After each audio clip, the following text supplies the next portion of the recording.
When the master governs, the people are hardly aware that he exists. Hmm.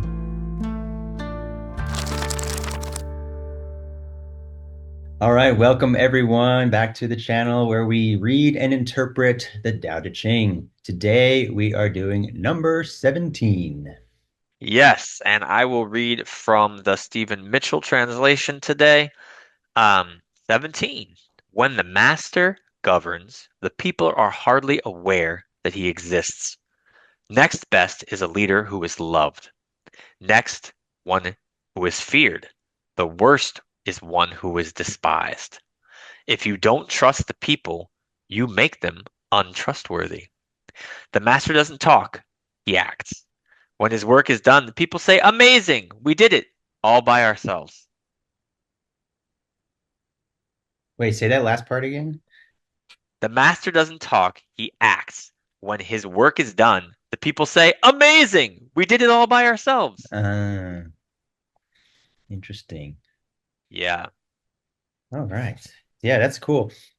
It's like kind of this, I get the word guidance comes to me more than Uh-huh. leading, and Yeah. we feel that in our own inner work where we are doing stuff within ourselves to better our lives, to better our temperaments, to better our health, and to just find more of that homeostasis. And we do a lot of that ourselves, right? We do that hard work ourselves, but we tend to link it to some sort of maybe divine guidance or cosmic Mm, guidance where there's something bigger than ourselves that is aiding or in some cases pushing you down the wrong path mm, should you choose.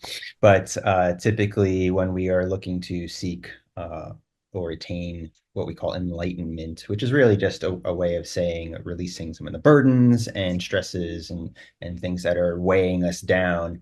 And we do all that work ourselves, but there has to be some sort of driving force behind that. That would be like, in this sense, the master, right? mm. Governing. What was the first line? Governing through When the love master or governs, the people are hardly aware that he exists. That's like the highest. When the master governs, the people are hardly aware that he exists. Next uh best is a lover who is a leader who is loved. ah Next one who feared, and the worst is one who's despised. So it's yeah. kind of So saying out like of the one, love yeah, that's the second is best. It says. that's the second best, Hmm. and the one where it's like they don't even know. Yes, the super subtle. And people would relate this to God in whatever religion that they practice, in whatever faith that they have, where it's this omniscient. Is that the word? Omnipotent. What's the word? Well, I think they're Oh both two yeah. different things. Omniscient Okay. is like all knowing. Omnipotence, all powerful. Always there. Yeah. Uh, That's omnipresent. Yeah, omnipresent. There's a All the lot of omnis. omnis. What many of the omnis, all of the omnis. Let's bring them The all in omni here. omnis. But it's that idea of yeah, always there, always Hmm. guiding, always doing, always helping, but not necessarily in Hmm. a way where we know it and we can take the credit ourselves for having done something. Yeah, it's amazing, but there's some driving force behind that. As long as Hmm. it's out of love, which all the religions say what you will about the organized dogmas of them, but for the most part, all religions have this central core theme of love and peace and harmony within them. And that's what people latch onto because I think ultimately that's what we all want is the loving light, peace, tranquility within us. And so that's a really interesting way of putting it, where this, like you said, subtle, very undiscernible, undetectable force that's helping us out, but not in such a way where it's just we're on a leash and it's just leading us or shepherding us, or where kind of introduce that free will into there, but with a little nudge of help in one direction or the other. Hmm. It's really interesting that like you went right to like the more like cosmic kind of and saw the master as the Tao, which I think is very much alive in here. Like I see it, especially the more I hear you talk. But it's funny, like my first thing was like really very terrestrial. Like I was really thinking about the master in this case, like a sage who has a human who has sort of like incorporated living in accordance with the Tao, right? And Mm-hmm. this is I will find another analogy because I'm gonna lose half the people who might be watching this, but like this reminded me of the Lasso Way in Ted Lasso, which is like a show on Apple TV Mm, about a American football, like American football coach who becomes a football like European football or international football coach in England. And he sort of has this bizarre method that is very subtle, where he's not really like directing and being prescriptive in his coaching, but he's real more like letting people know about their choices and sort of like kind of trusting the team to find their groove in very mm, subtle ways, right? And it's sort of like I think that's what this is pointing to, where if you want to be like the Tao, which is the source of all, um, it requires taking a little bit more of a subtle approach, right? To really paying attention to the natural rhythms of things and being able to really detect, like using that intuition, using that attunement with the Tao to sort of detect, like, well, here's a little gentle nudge, a yeah. gentle reminder I can propose, something where you kind of nudge them along. In this case, amazing, we did it all by ourselves, which is kind of reflected in the show where the team like really learns how to work with each other without even the coach because Mm, of the subtlety where he sees his goal as just bringing them together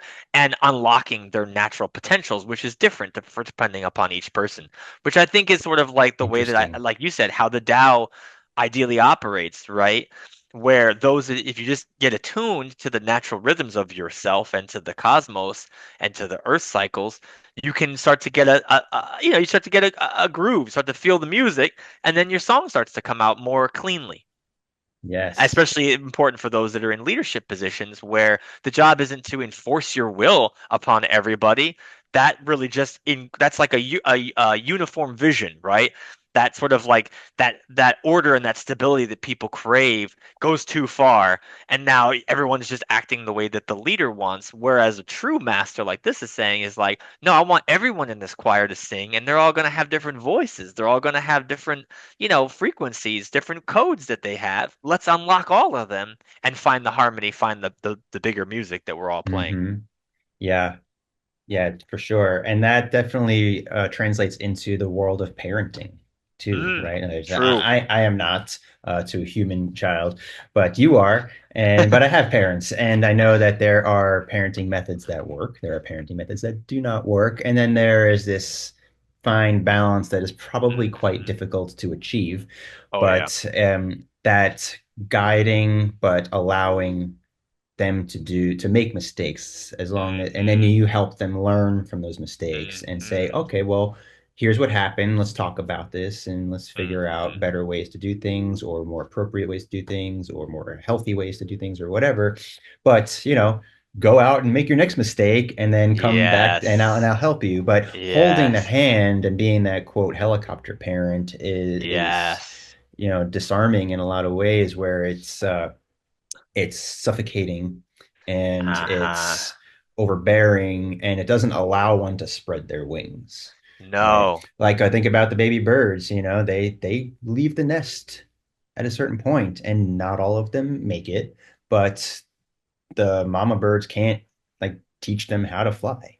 Like you got to just go Hmm. out and you got to try it out. But I'm right Hmm. here. I'm right next to you, Hmm. and you can't grab that worm. You don't know what to do. I'm gonna show you how it's done. Hmm. But we're not gonna do this forever. You got to learn how to do this on Hmm. your own, and then Hmm. and then because you have that power within you. But I'm here as a guide. Hmm. Yes. Yes. I love that, like that phrase, like you have the power within you. Like I feel like a true master is unlocking everyone's potential. They're not the ones trying to control all the way that Yes. this thing is moving. Yes, and a good teacher, a good coach, a good Hmm. parent, anyone in that so-called leader authority world can utilize these techniques to really help people see their own Yes. insights and their own and not versus a conditioning. Yes. I'm going to tell you a bunch of stuff and I want you to memorize it and use that moving forward is not learning. It is not No. growing, but giving kind of bullet points, guidelines, and then use your own discernment and your own experiences and insights to form your own life, your own lifestyle Yes. choices. And making mistakes are okay too, as long as we understand and learn from them. So Yes. yeah, Yes. cool. Yeah, it's a good one. It's an interesting one. It is. So we'd love to hear what you guys have to say. Anything that comes to mind, if you're a parent, if you're a coach, if you're a guide of some sorts, we'd love to hear how maybe you utilize this method in your work, or if you'd like to see it elsewhere in your life, just pop it in the Mhm. comments. We'd love to hear from you. Thank you. Thank you.